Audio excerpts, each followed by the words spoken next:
Megyn Kelly, may she rest in peace. She's sort of making a career by pretending she likes me.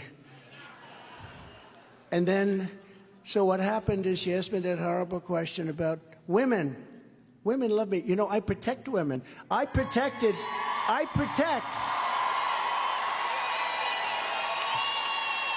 They talk about suburban housewives. And look at that. These are suburban housewives from North Carolina. They followed me. This is their 117th rally. You believe that? 117.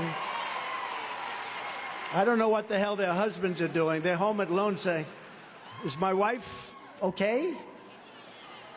No, I mean, we're not so far, but you know, when they go out to Texas and California, there's like 40 of them, and they look great, but I don't think the husbands can be too. Are your husbands happy about this? Are they okay with? Yes. Well, you have very nice husbands, I'll tell you. But it was an amazing phenomenon, and I do protect women. Look, they talk about suburban housewives. I believe I'm doing well. You know, the polls are all rigged. Of course, lately they haven't been rigged because I'm winning by so much, I don't want to say it. Disregard that statement. I love the polls very much. We're beating him by so much, but with the suburban, they always say, suburban housewives, they want something that's very important, security. They don't want illegal immigrants coming into our country. They don't want illegal immigrants knocking on their front door and saying, I'm going to use your kitchen, and I'm going to use your bedroom, and there's not a damn thing. And that's the nice ones, okay? That's the nice ones. They want safety, they want security, and that's what I provide. I had the safest border in the history of our country. Now we have the worst border in the history of our world. So we went out and we did it, and we went to #1 almost immediately, right? I think immediately. I think the first week or something was, you know, I wasn't given credit because it was only one day of the week. So I said, ooh, I didn't start off too well. They said, well, you were only given credit for like a half a day. I said, oh, that's okay. So let's see how I do. We went to #1 immediately. From the day we came down that beautiful escalator in Trump Tower with our First Lady, who people love our First Lady, I want to tell you. She says hello. We went to #1, and we never left. And then we had a beat. I don't call her crooked anymore. I use that term for Joe. Joe's crooked. And I don't call Hillary anything. I don't even think about her anymore, to be honest with you. But we went to #1, and then we weren't supposed to win the election, and that's what they hate me for, because I won an election that the Republicans were not supposed to win. They weren't. We weren't supposed to win it. Right, Jim? But we won it, Jim. Jim Jordan knew. Do we love Jim Jordan, by the way?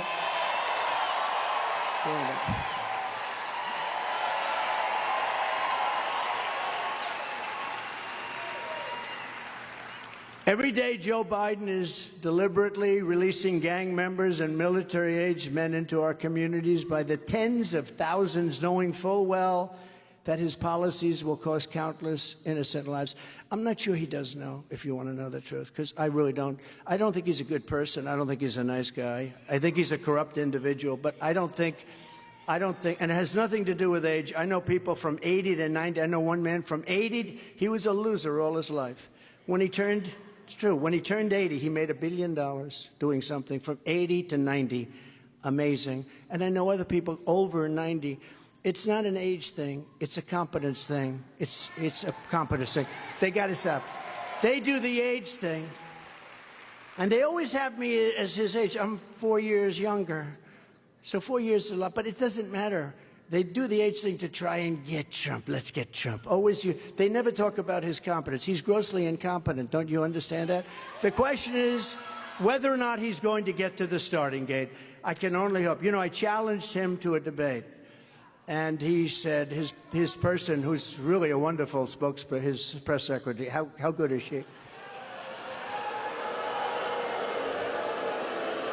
She actually didn't know what to say, but I do. And I challenge him right now. You know, he's at another part of your state where he's really said some bad things today, and we'll get into that. He said some really bad things. But one of the lives that was taken from us was an incredible 22-year-old nursing student right here in Georgia, Laken Riley. Right? Look at the signs. Wow. Wow, wow, wow.